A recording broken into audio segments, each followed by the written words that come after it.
Donc je m'appelle Thomas Fretteur. Je suis né à Tournai en Belgique en 1980.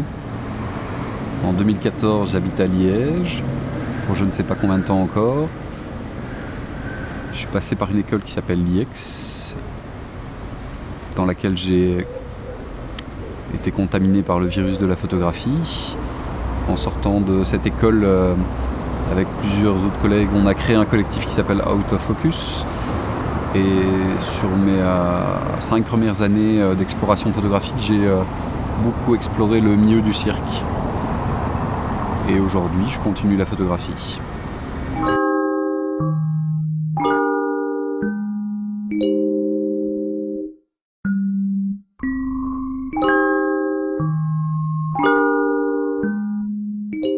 Moi, en fait, je crois qu'au départ, quand je me suis inscrit à l'IEX, je voulais faire la section journalisme, mais j'étais de plus en plus dégoûté par les médias traditionnels, par le fait que c'était good news, ça n'existait pas, c'était vraiment que des mauvaises nouvelles, et j'en avais vraiment marre de ce contenu restreint qu'on me proposait tout le temps, et qu'il n'y avait pas beaucoup d'opportunités. Et donc ça, c'était déjà un point qui a fait qu'on a créé le collectif, parce qu'on avait envie de montrer d'autres choses, des reportages plus sur le long terme, ou du moins avec un angle un peu décalé. Et ensuite, mon approche un peu par rapport au cirque et par rapport à mes sujets en général, c'est juste lié à ma personnalité, qui fait que je suis quelqu'un qui aime bien passer du temps avec les gens, même si je suis pas très à développer des démarches intellectuelles par rapport à mes projets, parce que pour moi c'est souvent la masturbation cérébrale, tout ça. Et donc je suis plutôt dans l'observation, dans passer du temps avec les gens, et que ce soit mon œil qui décortique un peu le quotidien, et que ce soit la photographie sinon qui représente ce que moi je vois et ce que je comprends des situations.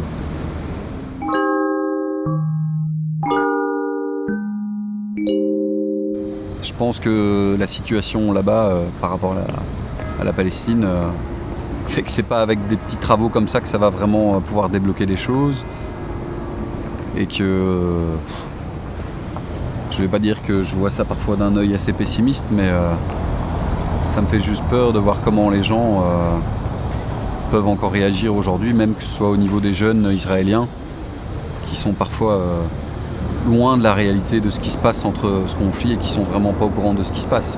Maintenant, il y a des gens là-bas aussi qui sont au courant, mais ça peut parfois faire peur de voir dans quel microcosme les gens sont laissés, et de se rendre compte que les gens sont juste informés par les médias traditionnels et qu'ils voient pas du tout ce qui se passe. Et parfois, c'est aussi bien du côté palestinien que du côté israélien, quoi. Faut pas croire non plus.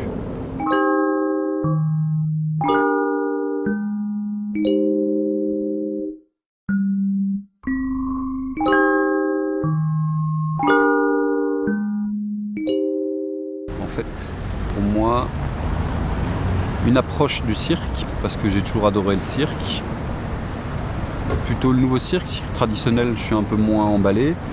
Et donc c'est un peu l'artiste de cirque qui raconte des histoires avec différentes choses.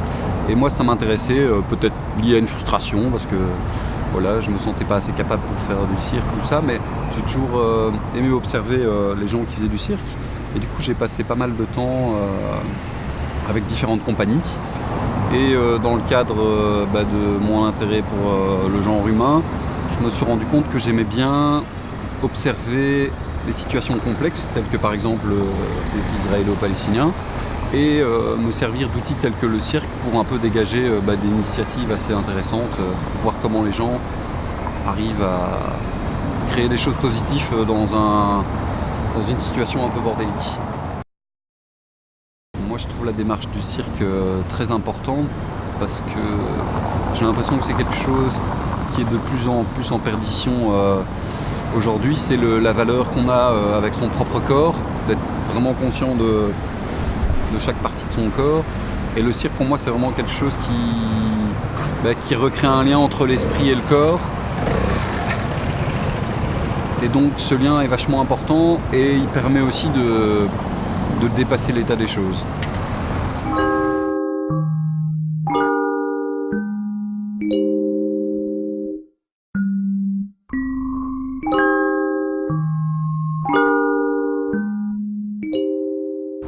Je pense que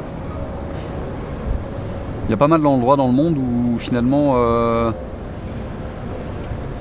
ils n'ont pas le même accès à ces activités, telles que le cirque par exemple, parce que c'est quelque chose d'un peu atypique. Et qu'au départ, les gens appréhendent cette activité, cet art, d'une manière un peu oula, qu'est-ce que c'est, comment faire. Et puis une fois qu'ils sont dedans, il y a vraiment un changement qui s'opère s'ils rentrent dedans et qu'ils aiment vraiment ça. Et moi j'ai pu le voir quand je vois les photos aujourd'hui via Facebook ou via les nouveaux spectacles que j'ai vus. Je vois vraiment un changement dans l'évolution des gens, même au niveau des spectacles que l'école de cirque propose aujourd'hui, tu vois, les projets qui montent, il y a vraiment une évolution et je vois que les gens, effectivement, le prennent et en fonction de leur vécu, le font à leur propre manière, quoi. Et ça, je trouve ça vraiment... c'est génial et je pense que ça devrait être souvent quelque chose qui devrait être appliqué dans chaque école à un moment dans la vie. Parce que les activités socio-culturelles et corporelles comme ça fait beaucoup de bien aux gens en fait. Je crois que c'est ça le cirque en fait, ça permet un dépassement de soi en fait.